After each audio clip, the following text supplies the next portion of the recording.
yada me pacho ya me underestimate wo pain no maame na wode ne tina wodi wakoma mu ne wadwene mu nyina ne akoma fan eta na chi na wo boa no wo pese wo di na maame ne cha trode ato so na ya pam wo frifie ho no me nka nkyere wo said that from ya obi ka kyere wo said that from anani parebo I'm not saying say is adwuma mu no obi akwakodi ho konkonsa wo bra wo nim se de wo ye ne ye no ya me nka nkyere wo said de wo fa mu no eda fam kra wo kunu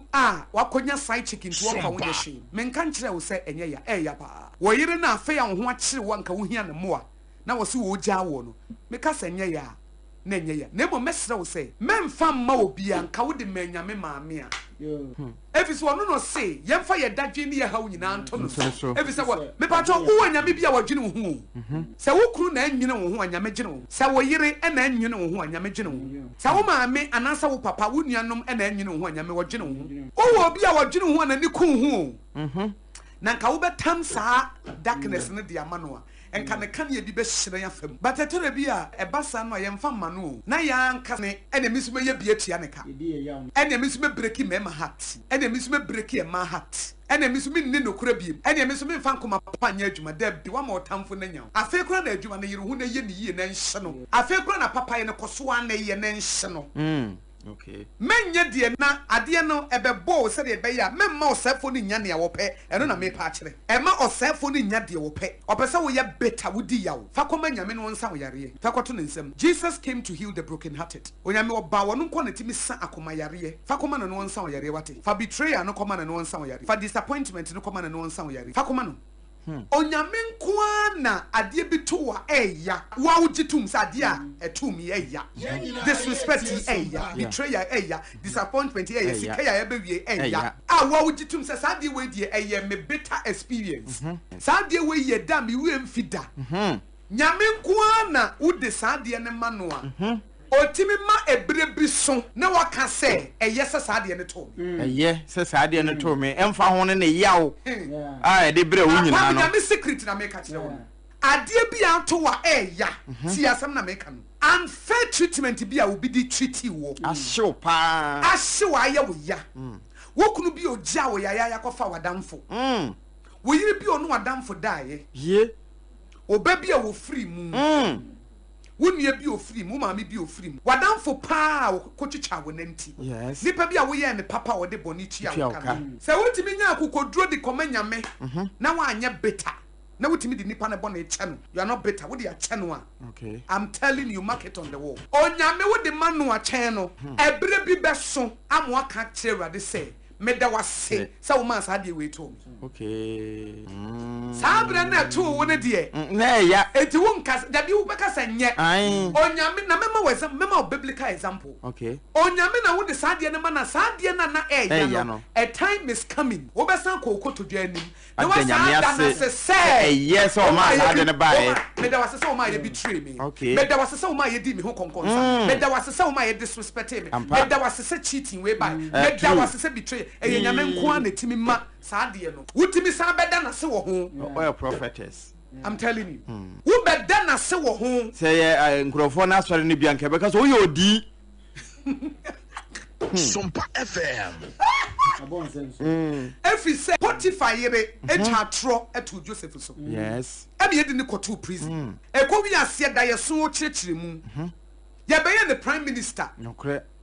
ekomo beba wonu na nyame di nyansama no e ma ne preserve wo mu ne nuanom ewo ahokire mu no omo baaye yes wo mo si omo pa na che wo si munyai yes e baasa tie na mo dwene se mo ye me bone no na nyame di be yie said ye be ya me preserve mo life ama etire nyame ma me di kanwa efise nka mo anyimi ama me pie wo Egypt a kana aduane ehwo ye di nka mo nyina na kom de o e ono nyame nko na timi ye nsa nyame nko na heartbreak bi na no hye ebre bi beso am look back na wasa ko to de anim na wada na se wo heartbreak no nyame nko na timi e mo so amfa ama nyame dia heartbreak na bebubu so amfa ama nyame dia heartbreak be mo aye better so amfa ama nyame dia heartbreak be ma adwembone aba wutrim so amfa ama nyame dia any heartbreak na be mo ato ape wa bra bo be sei wutimi fa nche ba wo de man na say rade de me nua ya eye me ya na so me de mawo de me kuna ye me eye me ya de me yina ye me eye me ya de medjuma ye fo ye me ya de me boss ye me ya de me maame ye me ya de me papa ye but me de ma osam yare okay heal me na me ntimi mfa nche na me nyim odo be fa healing process nim enya dako ebre bia wo kaya wo besu okay ebre bia wo kaya wo be di awreho but the time is coming obe kai na obe sere the same issue no be sa kai asa sere na wo wi a wasa kokoto de ni masa da na se wo ho awrade enti Joseph o da nyame asese e de ne koto prison because e ho na na doma chede bi pie o da nyame ase se ne nuanom yi ni ma ye bi tue ne de ne to amenem ene de ne wa famu a eye wo se wo brabo abawie ye wona ka kire wo eye wo brabo asase yes eye wo niti asase eye wo nyansa asase nyame ye ho adwuma ke sadia na tuwe eye wo nyansa asase eno amanka wagimi eno amanka wonim nipa da bi na ye wo se nipa no wo pe wasem ama tana na wagene ye wo eno amanka wonim so no wonam ho nya adwembone woni ti nyame be bie wani be ma wo nyansa eno amanka wo hunu nyansa yes ka goso agimi be koso aye na yi be koso aye myopic si sadia no amase ba be se we ba be ye wi na nka wo de be ma nyame a wow famanyame ono kwafo nyame me se ebre bi beso obekoko to duanim Erade me da wasese wo ma be manija me da wasese wo ma wo ba ni ja me me da wasese wo ma wo mu betray me me da wasese wo ma wo mu di me ho konkonsa me da wasese adwuma we ebo me me da wase efise eno na ma me hunu nyansa eno na ma me hunu adwene wo nipa ni tirim na ka be den hu adwene wo ni tirim ka be den hu ne mereye e bai na ma wo nyansa na wo de wanam asisi ye na wa hyehyɛ wo da akye ye ama wa hyehyɛ wo da akye ye onia ma hwe gwa na hu ne hyehyɛ sa okay ba wan fa amanyame a sa de no ebe mu wadi yawo okay ya na still Obo Asem na adwembone kura so asa ba wuti na pressure aba afa nipa na ka onkoro na nipa na wu dabi me dabi me nwoshi ne so ma ne ntena se awade ma ne kwatenten na won hu wani monyam na wanka so obeto pono wa tamfo anim na watamfo wu abede watopono o say I will set a table before you in the presence of your enemies the doubters the naysayers the gossips the betrayers womunyina wo gada womunyina together because as I see a topono the false witnesses the false witnesses adansi krumufu nyina gather all of them don't wish them dead debi na so omu hudi omu wo mbede hudi nyame ye Erade mama tamfo kwatenten na oto me pono a omodi wo mani ahwese nanso omo ye hu hwienye yi what the enemy meant for your evil enne onyame ede baba be ye wo hu adwuma enam sa apam ye nyina ye free baabi ne ye ba no se wo anya ntiase bi wo wadwene mu aware ase a ebema wo beto aware na kyene ansa na wadwene na ababa ye adwuma emu ba ko ene se apam se wo ware obi a hu se nipa no o free baabi na eba ne orientation e different from orientation se ne wo si paade ye nya sa na wo si paade ye na mom no the moment a wo be enter marriage ne se wo ye wadwen se de me si pama ade no sa na se wo ye wo de pe ne kire se wo mind na nya mature for marriage okay marriage as kire ne se me de ka me wo gidie se ye tan asase wie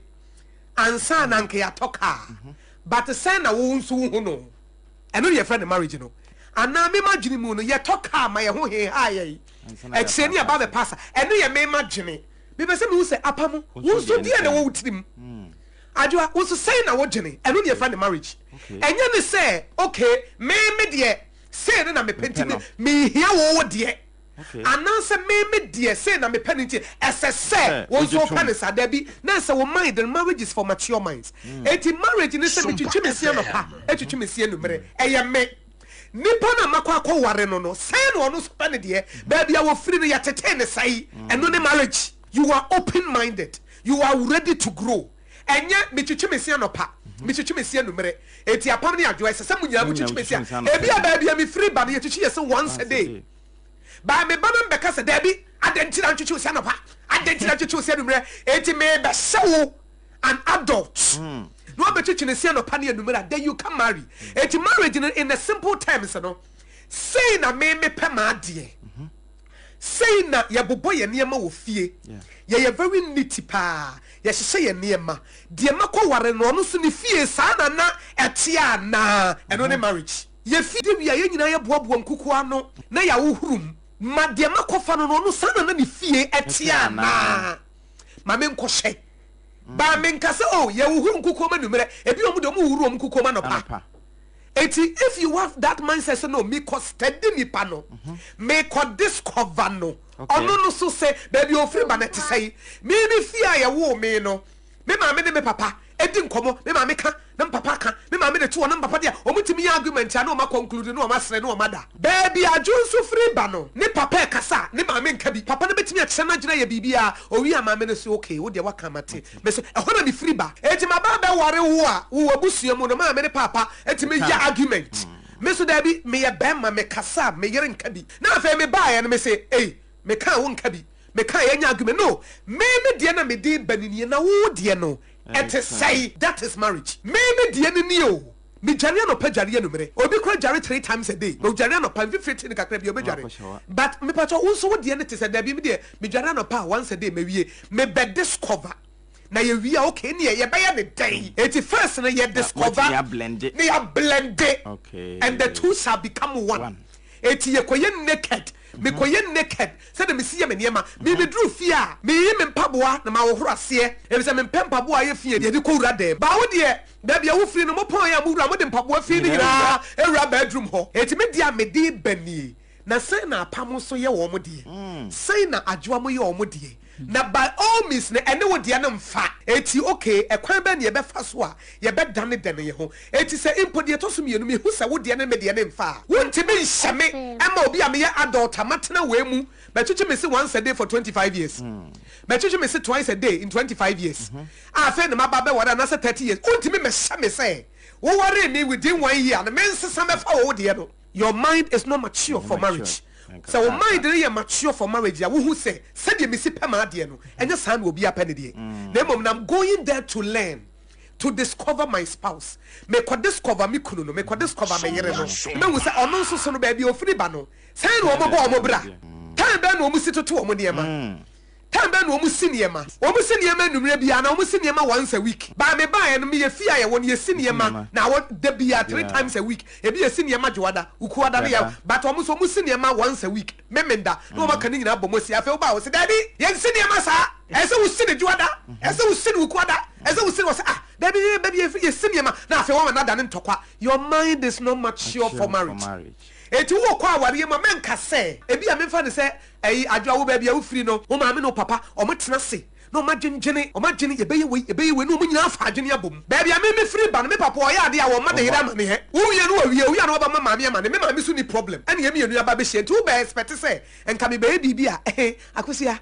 abwaje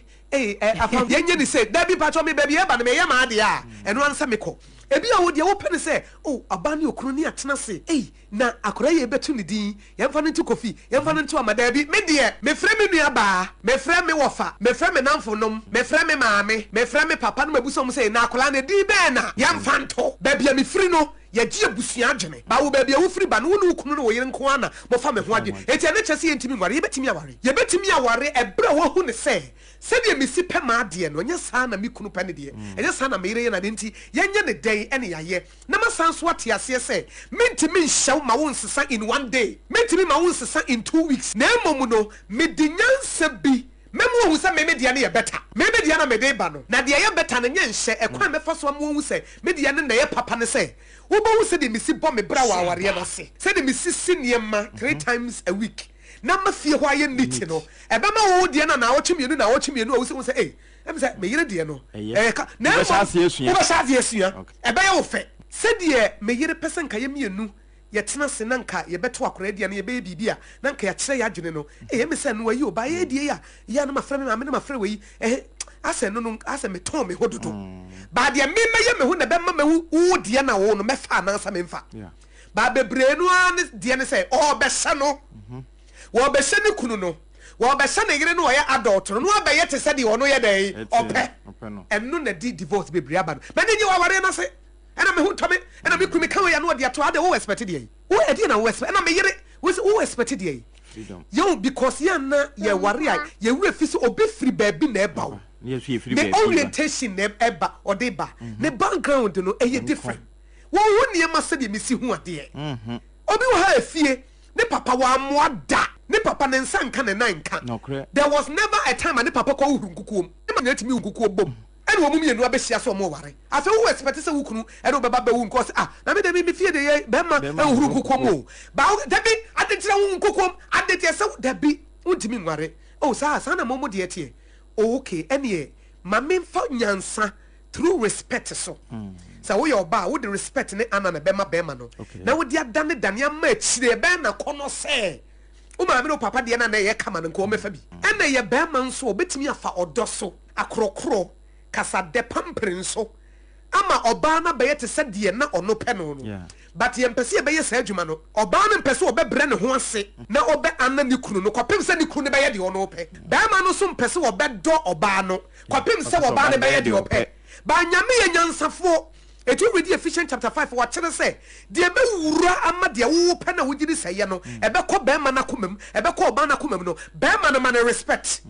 be ma no fa ni de ma no treating like a king ana no ebedrum rebi no baba be yese de wusi pe pepepe ene oba no so do no mani feel secure e woni fie oh da oda di kire ne pampa no mani nye ebe kakare se de wusi akrokro mu no ebe ma na dane ne ho ama ebi na ho ne die wo fom no watime ma ho ne die na ba but the moment abes da bi me mfanya me respect no so kopem se wono be ye de me pene de me respect ne da sa na ma ni bi ka ho kopem se me kunu wono wo pia no be ma no wotena bonten sansa na abeware no wono wo po adwuma bi a wotena bonten ene na fofodi nkomo ansa na wo ba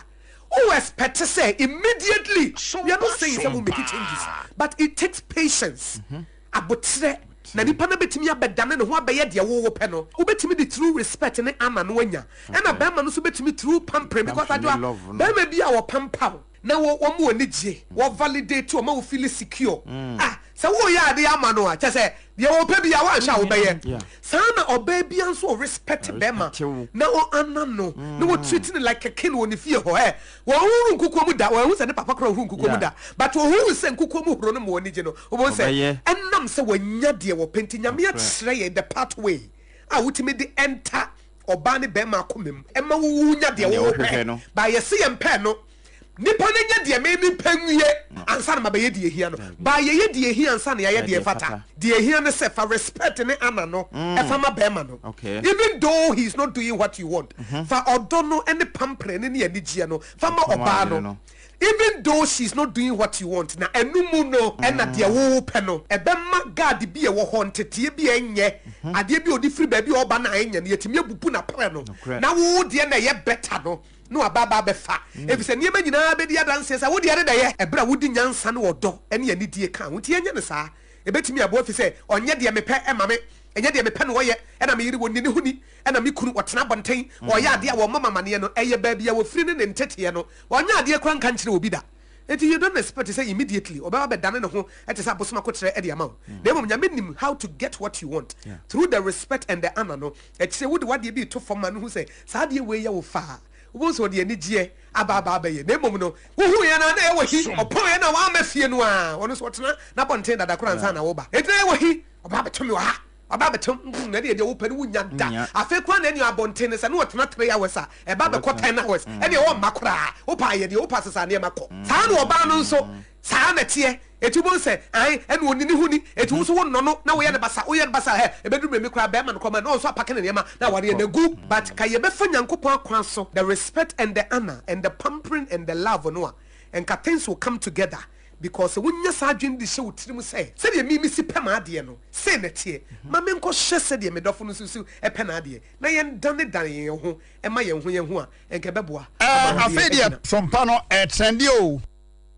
sompa is trending and trending and trending trendy pa edino ko pa enti ye declare say sompa is no more a new station.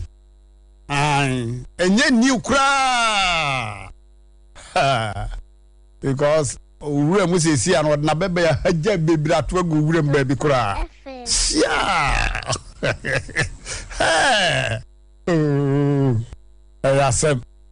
haja bebira to agu ahaya Sompa 106.5 FM Accra Ghana de shimaima ye mamu nyina ha na sede munnim no edura wiase ya na abrabo mu ofutuo abrabo mu akwankyere Mọborọ Asem ye obi asem na yetena se na enen so ye wuku ada di na say time herbal mixture ombeba ba be kan yensa na omo ne yakona na eti ode hia tena sinti we de me kokra futu de watietie bia ye wi ane de aka atwa so baba na ho te sei adumo mama na bibia boko erade adom adaroma ontuma yesu fata o papa mama ya asemu mama ko tu do wo hwe wo drop na wo ya wo de ya frem enyenze o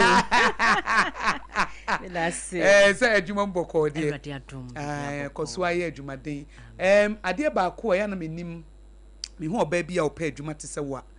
ya na me mpai bo a me boma oba ne se oma na ba mu if you say ya na edin mama nya agro eti ya na me ka so oba bia se wunya ade bia se wa abamubu ba wo de be hye wo ho den because a very lonely season a baby a wonna motor bia bo nse ye wo nko a eti ukura bebusa won se tell me cry na me kwa me ha me ho ayede chese mama especially anadwo be 2 3 want minda mama was yachim yes ubo se adwe bebre abambuo ne ba eti ubo se wunya ne ma bi na wo di hye wo hu kran na wo kai die nti a wo ye de wo ye no da bia kai die nti a wo ye de wo ye no sa wan kai die nti a wo ye de wo ye no a wure be fi ama ohaw na efri mu ba no ebema because wo show ohaw na wo to ade na twene a die nti a wo ye ade no so wato atwene no cray die nti a wo ye ade no so wato atwene eti se wo gina ohaw no so nkonka se wo se wo nya to ohaw ne ba na wo gina ohaw no so eye to twene ye na wato adikudie so ma wo sha ase no se bia sika na wo pe se that bi be independent that bi wo beto asase that bi wo beto fie wo be hwe wo ma omunya mobo wato no so wato atwene because wo ma eti ye ntini ye say you cannot throw away the baby with the bath water wo ba woni gu na so a ye ntwa entontwene eti se business mu no se ye junso gu na so a ye ntwa business no entontwene na mom na se wo ma ne ma wo hunu nyansa next time no na wo de wasesa wanama wo wasesa wanama ebia na uji first na uji nipadi so am say me ji nipadi dodo enti ese me dan nye nipa nyina na ye no kwafo enti next time no enye bibia na meka first na me ye bibia na me bo obia mane but se me be ya de me mo obia ma de ohaw na beba na ma wo hunu nyansa mom ma wo nye better dan sa obema ohaw na beba na beto be ma wato business da bi mane momma wo hunu nyansa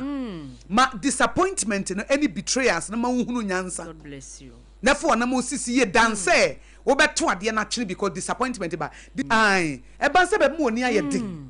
because one abrabo no eye fo ani adin o mama nya grow na odihye yensa ankom mabie mu you live life once eti won say nya opportunity biem no asan be kasa wo be san be ye de wo pesa wo ye debi eti ma me correct me ho na me move nko because at the end of the day me jaya de na I live life once ese me make me mark na me kodache ye bibi papa bi be kai me you live life once onya opportunity no se bia me bewu na makwa aba na masa be debi eti wo jaya de na to ho no wa na enye wo jaya to ho no wa na enye ena dachi kwanya me so bebusa wo se me di adoma chede kasa ma wo me di wei ma wo me ma wani edi wo di ye den wo ko emma obi a wonya hwe emma wo nyai wo wo ye bibi obi a wonya hwe no emma bebu abam na wo ade a wo ye ne wo jai wo bra ono no nya hwe edi no no ye de abo wiase krofo fa krofo adwuma wo no ye bi krofo training krofo wa training bi krofo hyengo no nya bi na wo be gina ono so na wo wa be jai dabi na ona na be ye pe dabi esa wo pem ekowani ti betrayers no ne disappointment ne ade no se ba ama se enu nti jade wo ye ne mo ba se tena se akosua tena se ode hye tena se die na asi no die ye besua die free oh lesson problems ne betrayer na ama se se me gini pedi dodo obi e me hye ne bia na me kama se ma kire no se enye nipa bia na te se me because sometimes no eya na ye wo se nipa bia te se wo na mommy debi se wo akoma pa eno nche se obi akoma pa you're speaking to me ana se wo ni wo di adwen papa eko relationship mo eno nche se de wo ne ono so debi eya na ye susu se nipa bi te se yen debi nya obi ana te se wo te wo ho asesa eno obi ana adwen papa wo ne tirim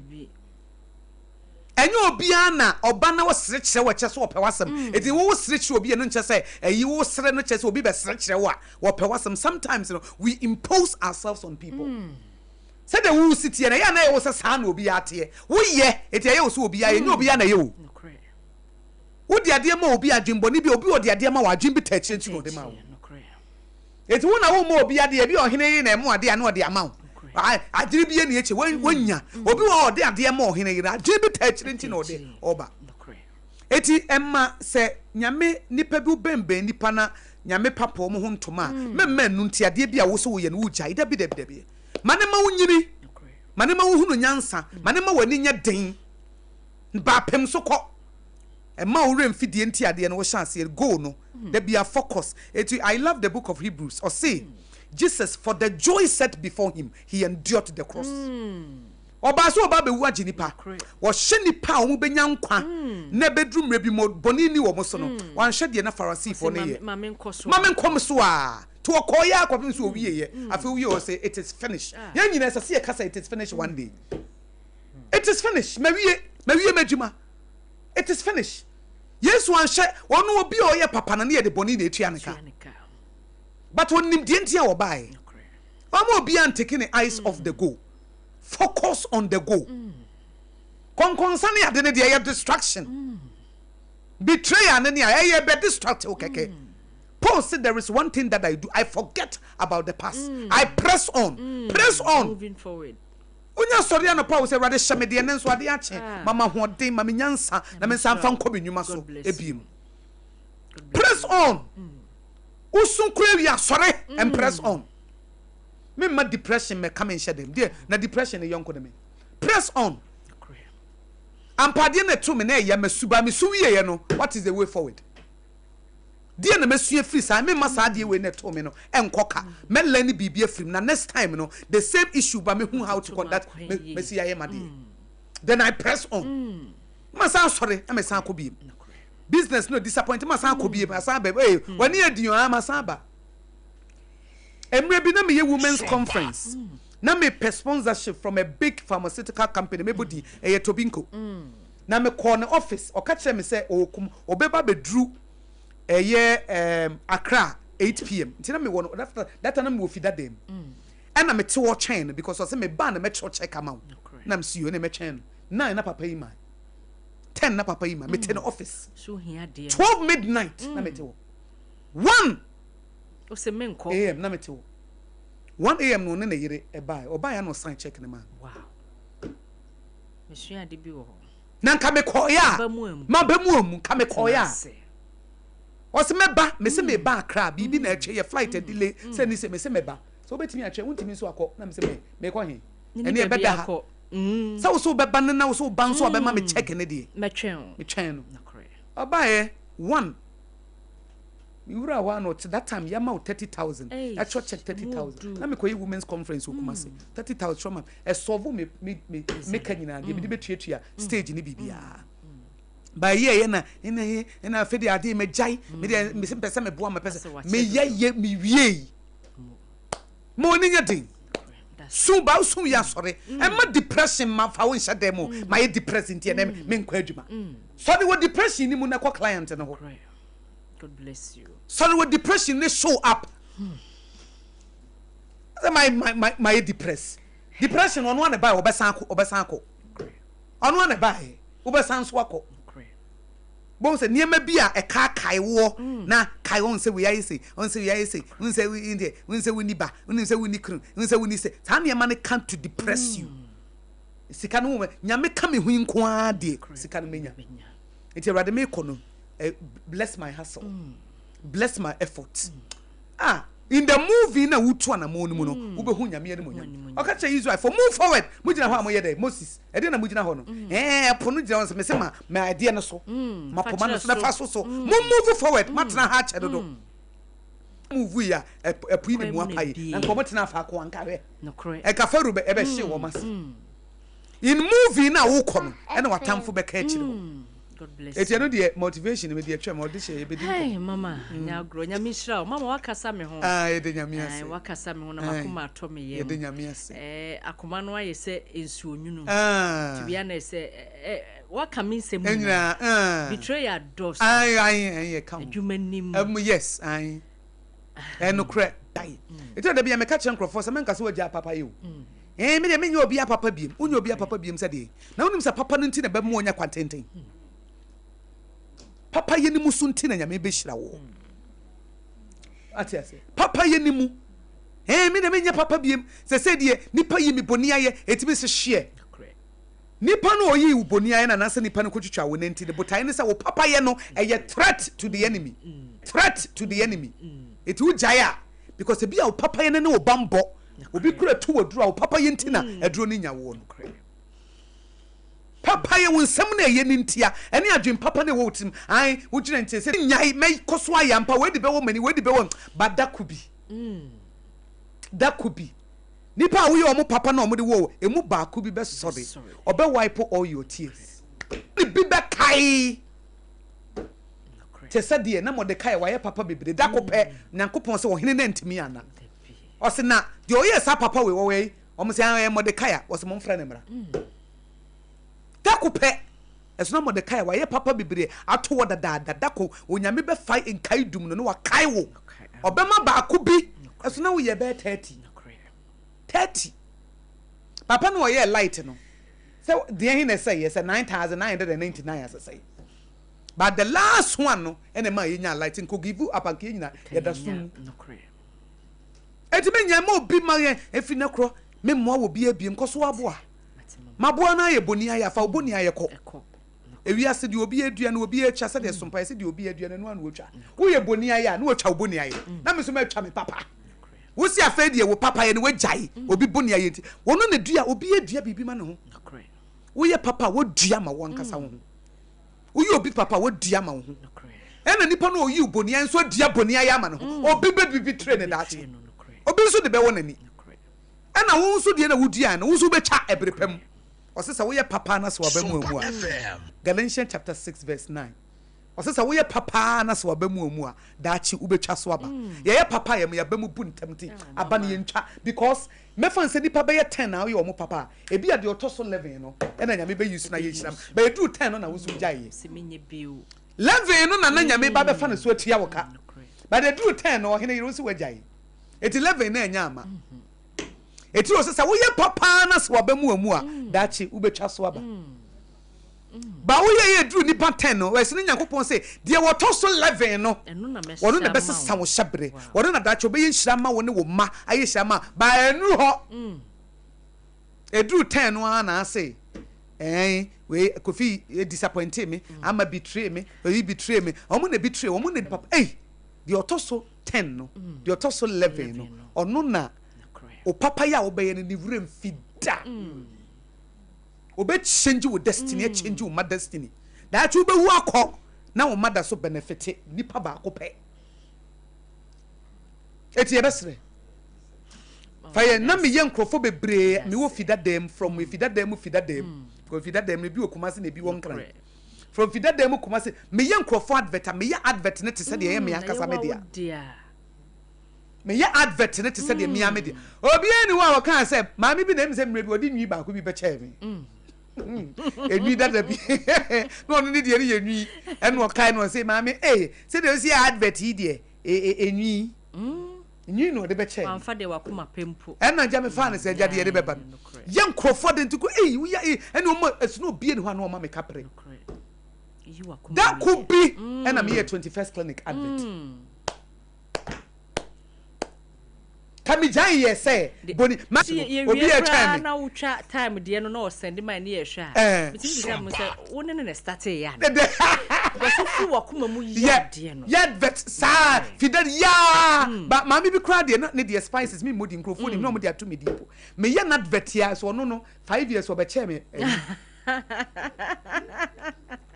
but that could be my bamu because me stay focused say wo betua scam company no ko adia me what vet ya ma that could be na ye the advert bi LPM bi betu menu so na ye 21st clinic sciatica expert me ye ni wura no no mo boy ohima Oheneyere ebeye show no mo boy nam say mami we mami nim kasa we rate massage na o me say the message tie bio because me pese me sua that could be na me ye the first Dr. Foster 21st clinic advert otiye o say why ni also hospital obi aba Akosua go abu aji no Akosua no won hwan oni me metain wo if that day metain wo ha metain was mehwehwe akosua koro no Diaka ye testimony. Diaka ye testimony. Yeah, get with the menya na dem hwehwe. Abro oh friend am say hwe be na ma wonu mo say. Okay, akwala. Enye easy. But nani soy. Dia me man. Dr. Blessed Foster nani soy. Said na me see an advert. Eso no ma yi nipa bebre advert ya. Wo mani anso. But ono dia nani soy. Timi ho na osoma abayiwa kiki. This cash envelope me that time no fi that dem no de bre me. Bibi me that time me fe na ye 2000 Ghana cedis. But so ye na fe wasan soma. Afi wo na momo wo nhwe no ono a. Said wo sie ma advert no. Man send sika da eso no ono a send discuss no de man. Wo ho say e bi dem. Timi send 5000 nyina. Nane bro na e ho no. I who know eti yemfa ne sen kama ba mu buye. Odeshi. Ka nduru ho mama. Mama enu ade mabamu bus ni bibi. Ni nyame akasa kire. Onyame se pem so. Mama medase. Pem so. Medase. Ma obamu. Meti hoi se medaje se mafa duru. Odabi. Nyame beye. Emisro. Emo pem so. Pem so pa. Hye. Yen dako pe. Nyame se. Boni ayefo na frikwem. Omo kaya de no. Ipa papa fo no afi no omo ba da ko pedi e o started the man no Oheneyere omo anu o maye madvage na ka ase aka ni nyina bum na nyamede a ahye wonsa tibenyai pemso onyame na ena fa ho to no so na ebo mpaye mo kono ho kwaje ahode da bia wo so na no pa bia ginyame wa hode ansa na wapi because okon no wa bonten ho spend the time with him first ansa na wapi usori ya na do ho hye nsa bompa awrade ade asachi usomi mu mamenim de na de manimu na wonim mame de mi hia a metimi de afesi de eba no ensori keke usori ya na okoda bi fa ho hye nyame nsa na kan na sam no na awrade hyamedin Isaiah 41:10 na me de amaw awrade boa me na hyamedin 41:10 simple bo so do ho hye usori bia na de ho hye wi ya na fe wasikwem wonu nyame na ekọ amen afedi bebe bia wonim dada to odi kan kura hya wodin apam ansa na saade ne kura ba beduru edore hye onyame asem odi ama wo no na mediri se omo omutie no so anya ho faso nti yemra time so na ye wi a yempem enkoye kama mi di na mama mani aji de ya wi ase ene me ampa me ma handshake slippers da se me hwedi se da bi ma menko Pasena na membeji mi message God bless you. Oje chese nyame do pa no pe wasem. Ena de wo ye no so nani so. Ena woni mi se wo jemu a nipa bebre be sofa. If you say wo nipa bebre destiny connect to your destiny. Wo jaya omo maka no mbe de. Nti se wo pem omunti. Yeah. Odeshi. Yeah. Time heba eja. Yemfa ne se nani de edi kan obi tie Sompa 106.5 FM Accra na one time heba misha da anytime misha na say Sompa no ye trend say the mrantie hene kan say da bia ye nya new listeners no correct da bia afoforo bam it obi wo kura out nketen mani na no ye twetwe it bia na de kan obi at time heba pacho ye dru be mama mpacho me da say ye ni kan fa Dr. number no enter eja na me chichim 0244 417 669 0244 417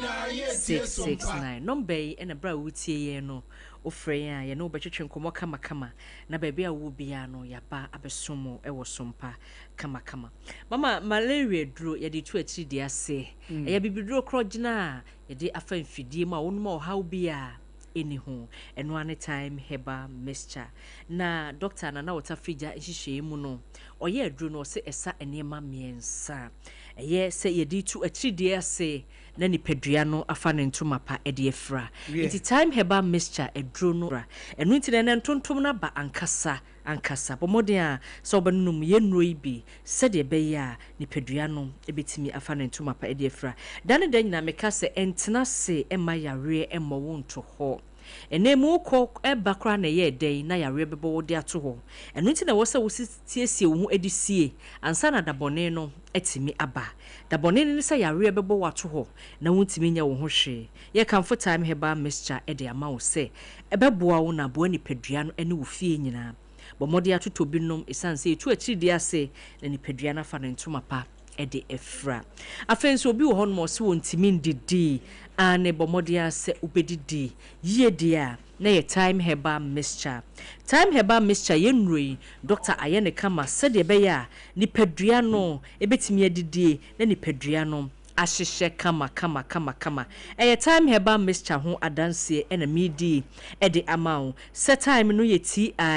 TIME wase malaria bia aye ziba ewo abrabomu no ni nyina no ebetu ase e de amawo enti make am for de amawo se opese wudidi na wudidi ye nko ade a na ehun hia se ukọ akire ho se wukọ akotwa bi e de adidi da bi wanhwe ye kura no wahara wanpo akwa akosei ebema wakoma mpo ensisi so eno nti ne ye kanfo ye nnuroi e de amawo se time heba mixture nko ani edura se wo num a wutimi didi ye na asasa wo yare wanyina e de amawo time no ye TIME malaria bia o se betu ase afri honom na ni padua na timi afa ne ntoma pa e de efra afenso o se general body pains wonam nyina eye wo ya wo sori a aseya eye wo ya wo sori a aseya bo ye kanfo time heba mixture edroi e de ama wo bo ye kanfo time heba mixture edroi e de ama wo se ye dro ni ye dro a e se ye dro ni ye dro a eboa etu honam ya ase enu ntino wo ye adwumaden no na wo hia time heba mixture ye kanfo de ama wo se time nie adwumaden ni wo ye adwumaden kwa na no time heba mixture de a ade che wo ani da so se wo be sori waka na wako wa adwuma so akwakoye adwuma enti nuro ye kanfo de ama wo bibiara se wo betimi anom na boa mani padua na fa ne ntoma pa efra ebofra wanya mfie du mienu konko a ene betimi anom yen hye ne nso se oba wo fa afuro entimi nnom ye adroi bi afenso oba oma abofra no fo ontimi nnom ye adroi bi se wanya mfie du mienu ko na wonye saa ne ma we nyina wonka ho de a ene ne ye kanfo ye adroi e de ama wo se time adro no eye adro eyadura efri eponim eyadura efri kwayenim de oduma nkoma kaaye eno na doctor na otafrija wusu agiman wadi so a ode aye bibidro kroje se yenom emfama ni pedua no mekanfo time adroi e de ama wo se kopebinom na faya wudada adru sede beya ni pedua no ebetimi asori waka akona adwuma so na de ahoden mapanso e de aba ye mofra no iko school ye bomo nkaye bio sese mofra no ikona mototo wone ma awofo ya kai ne hu se wo bana pomudin ehu ebehia to time heba mixture e hye ne chobos mu no mfanko sede beya odidi no okọ prep ni SU no no onu no munro no sede beya yemfra wo se wo ba bi eyare e da hospital bomodia na gi doctor number na ebeboa wo yi pa 0244 417 669 0244 417 669 0244 417 669 ofre ya yebeje ofeso baby ewu bia no ye de nro ni bi ebebro obi beka se wo pendo so pro e de atu se wo de wontimi emakumase a wo de ofre ya de bebro anase ko okaishi drug lanes shops akese wo ho bia no time yenuro no ewo honom wo de wo se ope time heba mixture yenuro ni bi na ato TIME yenuro no na hyenso de no bebre aye bia gum TYM enye ye de ni bia eno ti na ye kanfo e de ama wo se wo de wuduru ho a wo se wo pe emre no watch na ebo wo no TIME yenuro no eno no eboa atu atiri de ase ema wonu atoso no wadidi ye na fe ayi honam ye nyina e de afri ho doctor wie ye no wo se ema ho hia me ema ho hia me into the time HH capsules ene ne mixture ena aba edwaso obibebusa se de na eye yenroi ebo adwuma baako HH mixture ene ne capsules no enu nti yenhye no so se wo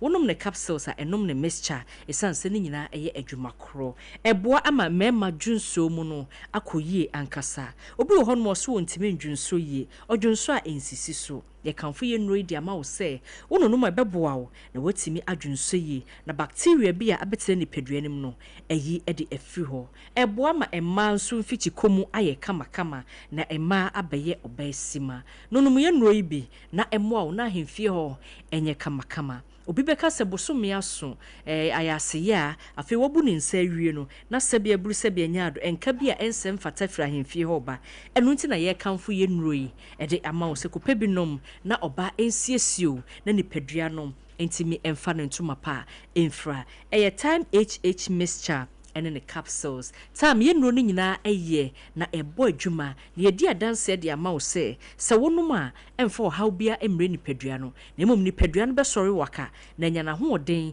na timi eje na adwuma e wo se eye doctor number no enie 0244 417 669 0244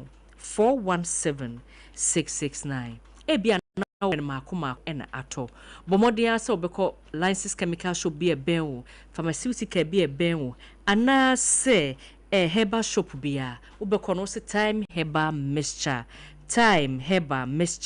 yenro no ena yedi adanse e de ama wo se ebeboa amani pedua no afa ne ntuma pa efra enti mama ye no dwuma eboa no ne nyina ne se eboa mani pedua no esie ni pedua no ni pedua na sorry waka na afa ne ntuma pa edi efra enu asede na wo kan nsuo ne toy pa eti baabia na obi wa oda sorry ye ne honam nyina tutu no mama me se me da ho anadwuna amedwunwuna am ka se yesu ba se light ne tete sa me se wonya ba de am se ka me koyi mata de ba kumna me ka se wo se ye mfa ta de nko agrada no so de na ye dwudwa sa mama ho na me hu se time na so e ba na so edi onishe so bi pebia to enu anso obefre line mama mo frɛ ye keke ye dimrika de beba me so frɛ me america de ka me kwakwa sesa de abro ma ye cars ne nso nyina ye ready the here is 0244 all right 417 669 number ne so e de sabo bi mu a 0244 417 669 yeah yada se wo kwa ye chia Dr. Otafrija ene abusuafo nyina time heba ena mote omo enka no odihye ena yete ne nka enti meka wo se ha eye Sompa 106.5 FM Accra Mọborọ Asem ye obi asem ena utie no ya brabo mu nkomo ena yedie na ene nkranhye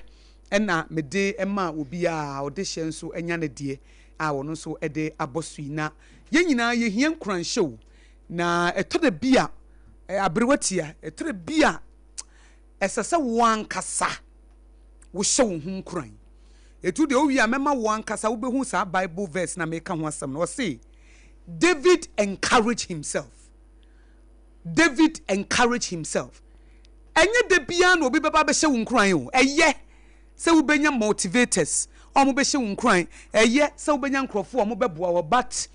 esese wo get to a point is said that will be any hono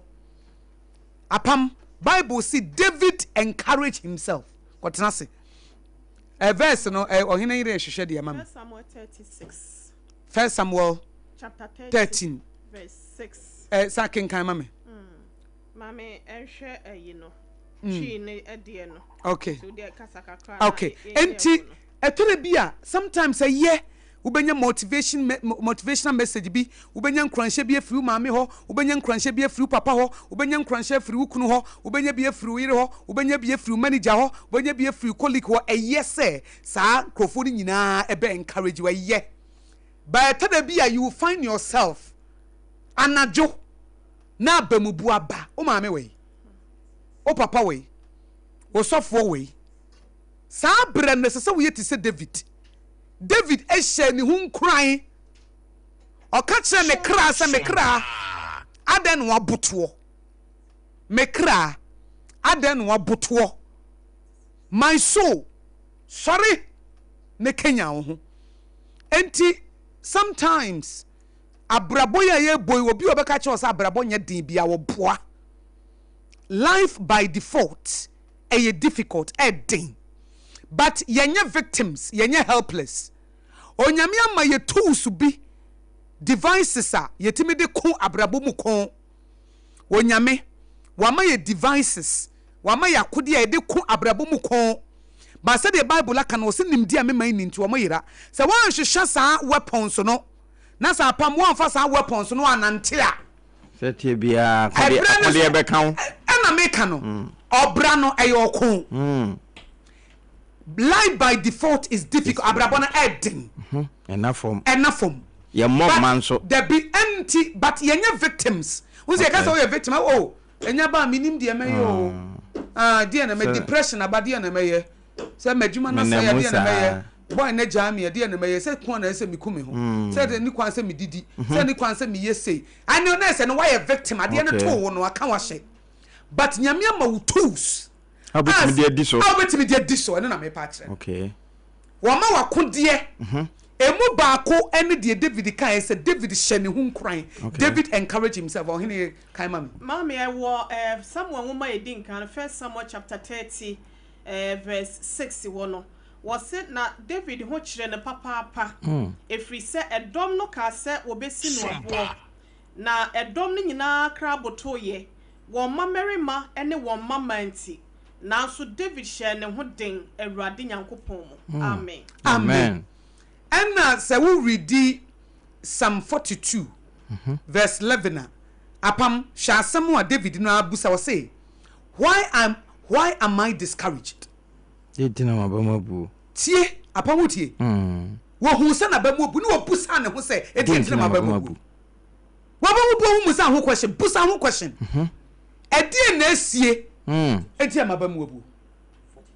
adentina ma etoba Psalm 42 verse 11 why am I discouraged why is my heart so sad intina me cry we ahwo makoma we ahwo sa enye se owura ahwo ne ebusa de na ahwo ahwo no akeka ne mabasa no busa ho ade na maboto sa we see opinion ade na me see opinion wo me musa and what the solution ne buy I will put my hope in God for any to nyankopon so I will praise him again my savior and my God. Apam obusa ne ho asem. Eh, wo chen hwan na obebusa ma. Kidi entina misun. Etidi entina misun. Na de na anaju nkofo da na mintimi nai. What is happening here? Asem ne ye dean ya. Aduani so na mintimi ni. Aduani na aba na aduani so amesi mintimi ni. Aduani na aba ntia mintimi na. Edi na banti am agent say eye die ya Oheneyere say obusa ho sa question no edi enti na mete ha amisu busa ho ka wo hia okay eye ya e na ahwehwe ye no o mi kunu ye masam okay me yiri mu me adwumam obi tietia me fa ho die so obi akwakodi me ho konkonsa what calculating eye die ya get to the root cause of the problem discouragement in free hand wokra na aboto wakoma na ebu ayi free hefa yentie wo see apini wo mu aye den ya na wo check afi wo check ya na wo hu aye bibi a wo control so na say wo bibi a wo ni control so busa ho sa question no okay sa apam di me ho konkonsa de na metimi aye free sa apam ye menua metimi aba ne ho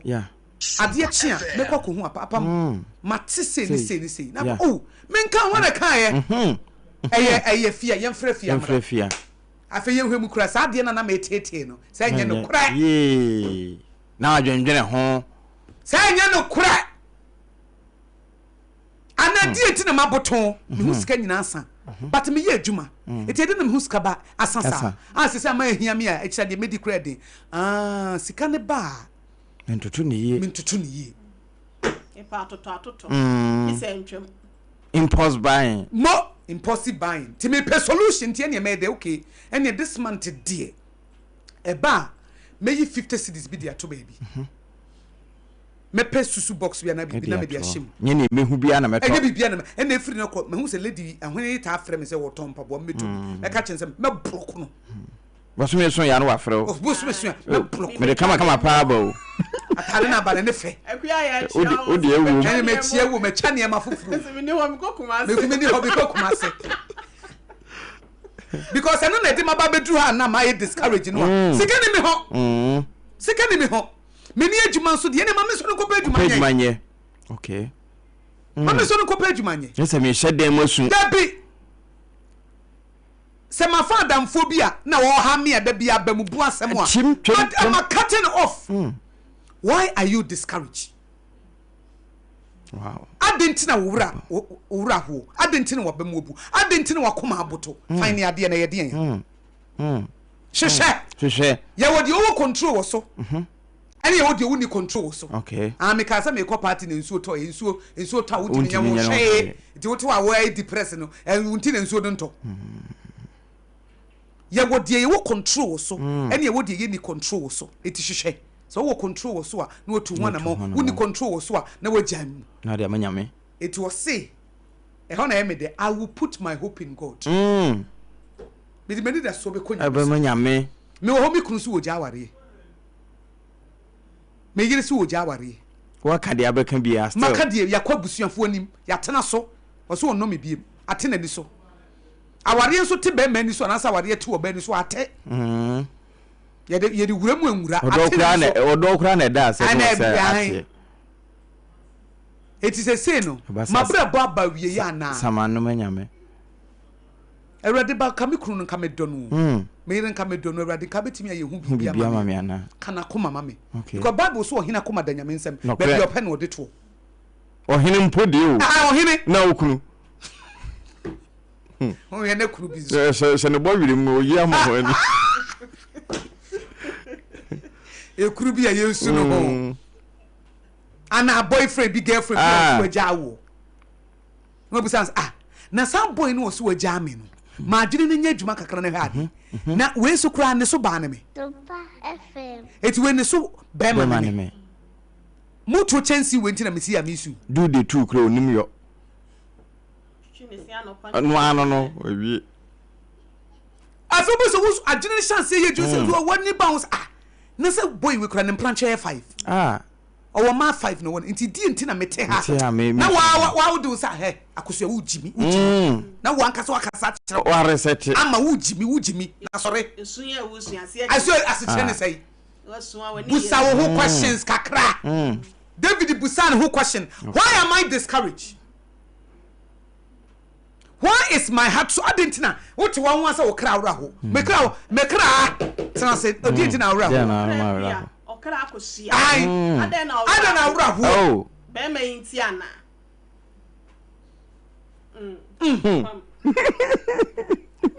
Dabre wo nim ne wo yo. Na no baby a. Na wura ho wa ware na me so ba pa na de na ato wa wura ho. Na me kuru. Oh. Me kuru. Na me kuru na me de Psalm 42 verse 11 hima no say. O musa no ho say. Die na ni kunu yentia. Ama na ba mu obu. E ma na wura ho. Ni kunu ya de a wo mo na mane. Enye ne ho afutu. Eno ne na tete. Na me so okay.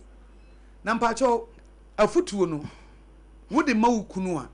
on ne bebo na na sa wo ne bebo o on ne bebo no na msinti wo de ade ma obi no so mpa ada na wo fa wade na mfa nkoma obi obeti yanti Akosua se o yemi kunu ntiram se o ye kunu kura no a ne maami a wo no kura wodi nachi apa na ba be di wo achi how much more you say ho no ba be shia wa so Akosua ka sama wie yi ne maame kula wa pa ne maame owo no nyem no boso me nkono na nya wo a wonyem no revelation pa na wie de wo yi ni say you anom ne no foa mama ansa wo be ho didi atete ne tubini waja no ho abe fanti wo no wise want me nja ho anu ti wo say yentu amana mfa wo hyem oh o maame owo no chem no hospital dabre na woni ho tini tubini man no for no ye hwe no tua no school fees boa no ene wona mama me di na di na wo be hia wo say ye mobra mom bi kura o kana na adwen wa chemienu what the half na ai wo say ena me ka bibia kire no a entie na me se ka kire wo ho the other man no fa bobra okay because who worry no chese wabra bo utimi mobra mani ye nam se hu say e fra wo ubenyampo Yede ma a wochocho ho no ubenya mpo. Ubenya sa Apam betufo. Ubenya so Oheneyere betu. Ubenya sa Akosua betu. Etu so mpade na mahwere. Edi same say password we. Ede na mahwere. Password we. Wo nya sa wo na afon aloko. Wo so pese okopem ansa na wasua de akopem o. Say won krofo mo so mo learn by experience. Eti kokko learn by experience. Me dey na person ka wo avoid trouble. But they also person trouble. Kokko man say unya kutwa ne wi ansa. Abodwe na wa mi sombia ma okopem anam say da che de how be bro nti ja. Eja na so unya ya na me besu we hu. Da bi. Na akote o ya de asa ba nko ade aba. Oh. Apam. Na sabre na aduane no wuntimi ni ne apɛ no. Nso kura wo nom ne se wo dun so nyira ebafua. Yetimi kan wo mfe no. Sabre no yede wo yede. Eho na afi na abetie. Na sabu ubetie wo tia yede. Oba su sabre no ho ya yedin. Asa wo kwa na be man tu otinu so. No su. Eti Apam ya de bia me kase ya ma wani mra wo ho so kakra. Wani mra ho so. Wani mra wo ho so kakra. Ana na brofo no we ka no. Come to yourself. The Bible said the prodigal son he came to himself. No kre. Wani mra ho so kakra. No kai say ana nkwa be nkra na me ga nne. So no kra busa no ho kwese. Na na me mpreko na edidie. Ka wa musa no ho kwese nkoda so no mpreko didi. No kre. Gobra ene ma me nko kan chise meja se wo de onye me kwa ni bi.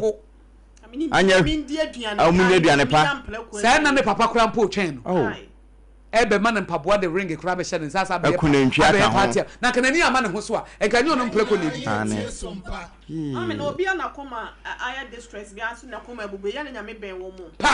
wo hwe Psalm 34:18 na wo say assures that the Lord is near to those with a broken heart or crushed spirit by em freno time obam obuo no o se ho na nyame se sa akoma no attract ne pa okay akoma de abubuo no attract ne pa obi aye wade bi aye wo ya na wusu nyame ben wo papa nti na me broken heart na chi no ma ben no nyame fa me o fa me sabre nti na the Bible too sa eba sanso na me so de ya me kan na abam sa so da ya wo kan ya na abam wo broken heart de ba nyame ben abubu nyame ben because onim say de ye wo no eya obo se ni super na se so nti wo se wo nka nti su ma nyame su gunu so ti wo ti say su gunu so no bejo mi o nyame abata nyame so gunu so akamba botena so awadi tena na fa me de na tena ho nanka me be botena na mi baby amena mumpo oyo nyame abata nyame so gunu so na beji wo na wakana wo hye ho busa ho asem David busa ne ho asem na de na meka besizu sin say was David encourage himself in the Lord yes obetie radio ni ehye nkran yes obefra ma mi bi yes obefra Apam abrewa tia ye be nyina ye but to the bia no bia ni ho you yourself must encourage yourself I na be kusa ho questions no na wo de ahye wo nkran e na me hwehwe wo wiase me be je die yi people wonim no so people woni so me ha me nipadua wonya me ade obi mpe na wo kasa kire wo ho se confidence wo mpe me kwa me bi be ma wo tira brand new e basa wo si abontia wo confident afi otimi ehun sa se nipa dada na wo ye no kura no wo ya yesa bi abo bi se mpe me Akosua bi twem se adwuma we ne yi medi adwuma papa bi wo ho no kure se confidence ye mpe madam fo kwa me papa bi twem no kure ka bibi kire wo ho Akosua nyi wo wie ye ani wo Apam nyi wo wie ye ani wo boko hwe wachi bia na wo hwe bia ada wo fi bia afi no kure dabi hwe niam a wo fam wo ba beduru ha wo ka yare bi e bo wo wo ka yare bi e bo wo eti wo fi na wonim se sanya me no oje wo na nso obetimi aje wo ka bibi kire wo ho bia wa no ne kasa David encouraged himself ka bibi kire wo ho onyame ka wo ho Onyame ben. Wo fro ho di for na so ye odi. Survive that time. Wo da che be ye kase. Enka ho se ya. Amen. Na wo ka kire wo ho. Akosua enka ho se ya. Ebre dane. Ensesa beba. Amen. Emre papa bi da manim. Ene na niema se ya wo kine be ye. Timpempe ti bia na nya. Sa ene ne ya ntwa de kire ye betwa de. Enka ne se ya. Bibia ne ho ba ye be kae. Ade bia ba se betwam. Bia ye season. Bibia ba se betwam. Bibia ne ho ba ye se ba ka. Ka bibi kire wo ho. Akosua wo ho beto. Ama wo ho beto. Yare we ma wo ntofo mo ate wo be sori biem. Ka bibi kire wo ho. O kan so aka papa. Ka papa enka bone. Eno na sika ni wunsam. Sika beba wate. Amen. E kire sika eba. Adwuma ne sika bebam. Ka bibi kire wo ho. Wow. Bie wano onyame so de enkwa ne wo ahye wonum. Kankwa asam. Kankwa. Insurance. Kansirasam. Eje bubuo no. Waka owo saa. Abo owo kura wa bre. Eto da wo frɛ no na nka onye se wo ba. Waka owo se bo kura ma mefa na me de. Wa frɛ me. Da bia wo frɛ me. Radio here ya. Na ati wo hia ni mu. Oh yes, so here ya. Not necessary na no. I say radio you here finish. Abai wa bisi wo hia ba ma bia ba ma ne ka so be ware na. Abrewatia. Ba ma ne na sika ni hu. O hia no wo se bia oba no de ama hwe. Wo da che metoka ma. Eno na sika ni mi hu. Mi menye sika. Da che metofie. Me hwe yie. She shemi say ya mu mabofia o me da chi akese wate wo so wo hye so abrante we medi nachi abrante we mewa no ba man wo da chi da so say confident wo confidence said that chi papa bi da ni wo so wo hye so say hey I will follow this man ba man wo audacious spirit say look at the effrontery o nam yesu and show me mama bofia no me ye papa toka amount sifia mo wadem she me sifia mo wadem no be wo nkwala papa o se me du be chinchina kwa abrochire and it has come abem sa de na manye na me de fa me sa o sa funye na de ne de obra ne de bra ne bebre no for hope bra o se lady nation so say hey Kofi mediwachi wasameden ampa na abam ameno ma abamu awie onyame bo hye no abamu awie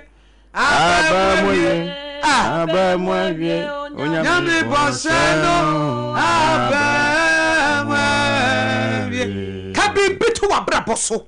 nyame so de nkwa no wowu ato wanum ne jaya bamubuo ne eyi se shawo hunkran o yare o se me ho betome se ne mantampia mu ne manya mayare sa nokre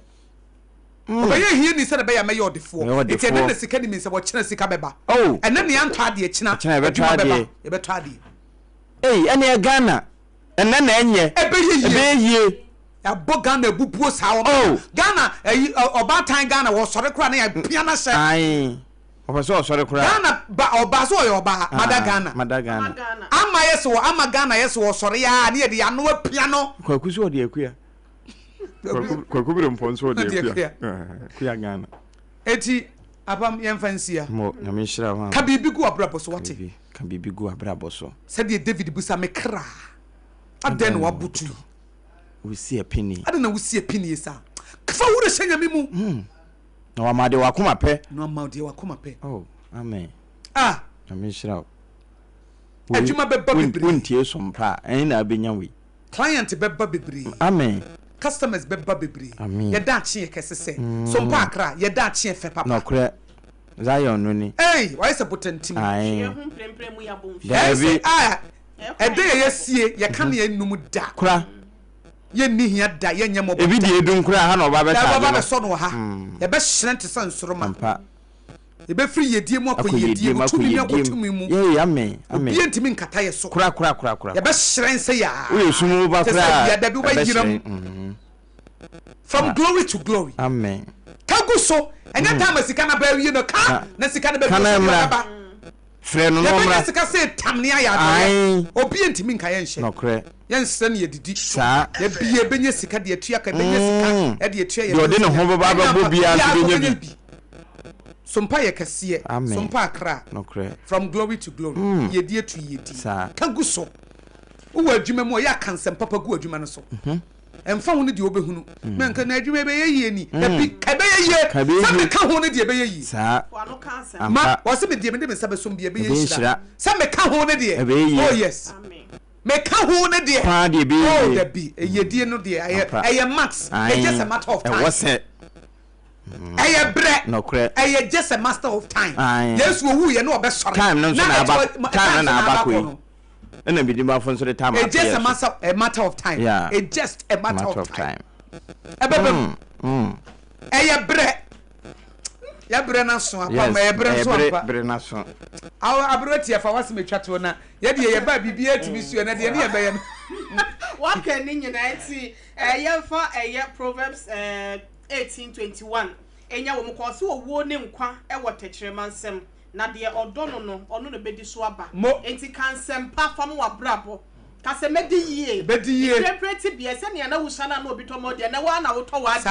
it is that time no you were not killed by that challenge na ba so na and then I will be one Oheneyere hwede afam wa brabo so wo 27 years ahwe 27 years de wa fam baby ana wo won kwala brem wetimi survive na hase no na ye bega se ntimi na wumbu mu kura no sperms no millions won kwa na timi wo ko free o ma me yemo sperms no won kwa na wutimi fertilize o ma me egg no eso na ye billions wa ko na na wuntimi nko wa si omu nyina ase atimi apia ba survive nkola brem nyina yare e bo wo enkola yare ye friend senchenchem asem you intention nyina begu measles wangu tetanus nyina kuru eto ho nyina awu amenne adane ska wo ho ne kura nku na nne one nkofa akonya accident asa asore dia ye do koto mortuary so ene yi wo ya adom wa nkoho ene wo fam ne babia wo afi na babi de ode wo baaye no ono asa de wo beko sha wo nkran wate ono na ode ye ko no ode ye ne nyame na mo ayi ne ma ya survival exams wo faili na wo tro foforo na wo kwa na wo ba enne babia waduri wo rafi nyame ni wadi ni yi wako kupa tikoso na ye fighter no de ba ye bia ntwam anko apam de ba ye bia na wan ka say we so ntwam betwam it shall be passed this one too shall pass shall pass we so ntwam de wo fight na ntwe say aka ho wan ntwam and said the Mọ́borọ̀ ya bra so say say betwam Oheneyere patro ya wie ya nkwa ya de asede matwe de ampo Nyankopon ya fa nhye ho nkran